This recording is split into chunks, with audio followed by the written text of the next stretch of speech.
তুমি আমাকে খুব ভালোবাসো তাই না? হ্যাঁ, আমি তোমাকে অনেক ভালোবাসি। তাহলে তুমি আমাকে বিয়ে করো না? তুমি বিয়ে করবে? ঠিক আছে, চলো তোমার বাপ মায়ের কাছে। খালা। হ্যাঁ মা, কিছু বলবে? টনি, এটা তোমার কে হয়? এটা আমার মা। আর এটা?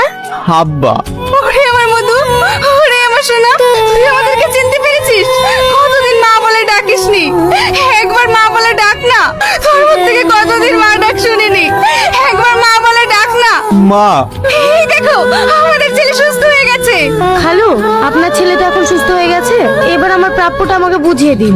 হ্যাঁ অবশ্যই, আজ আমি অনেক খুশি। তোকে যে কি বলে ধন্যবাদ দেবো মা, তার আমি ভাষা খুঁজে পাচ্ছি না। তুমি একটু দাঁড়াও মা, আমি এক্ষুনি আসছি। তোমার প্রাপ্য মানে? প্রাপ্যটা যে কি একটু পরেই বুঝতে পারবে।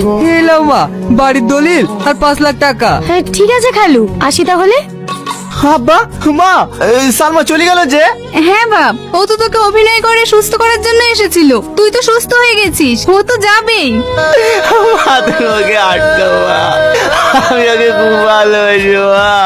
যাকে কেন ভালোবাসবি? তুই যাকে ভালোবাসিস তাকে তো সাইকেল আনতে গেছে। ও যেদিন আসবে না, তোদের ধুমধাম করে বিয়ে দেবো। এই যে সালমা, আমি পাগলের মতো 5 বছর ধরে ভালোবাসি। এই কথাটা তুই আরেকটু আগে বললি নি, তাহলে ওকে আর যেতে দিতাম না। তুমি তাড়াতাড়ি যাও, ওকে গিয়ে নিয়ে আসো গা। ঠিক আছে, আমি এক্ষুনি যাচ্ছি। সালমা, সালমা, কি ব্যাপার খালু, আপনি? আমি তোমাকে নিতে এসেছি, তুমি চলো। আমি আবার যাবো কেন? আপনার ছেলে তো সুস্থ হয়ে গেছে। হ্যাঁ মা, আমার ছেলে সুস্থ আছে। আমি ওইভাবে তোমাকে নিতে আসিনি, আমার ছেলের বৌমা হিসেবে তোমাকে নিতে এসেছি। আপনি ভাবলেন কি করে আমি আপনার ছেলে বউ হবো? কেন মা, আমার ছেলে কি খারাপ? অবশ্যই খারাপ। চুপ করো, শুধু তোমার জন্য। আর বাথরুমের ছাদে ওঠা কথা বলছো? হ্যাঁ উঠেছিল, শুধু তোমাকে এক পলক দেখার জন্য। আজ আমার ছেলে যত বল দেখছো সব তোমার জন্য। আজ আমার ছেলে স্মৃতিশক্তি আজ পেয়েছে, সেটাও তোমার জন্য।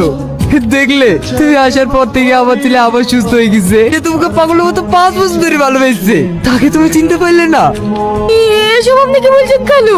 জনি আমাকে এত ভালোবাসে, আর আমি আর ভালোবাসে চিনতে পারিনি। খালু, জনি এখন কোথায় আছে? কোথায় আছে বলেন না। সালমা, টনি,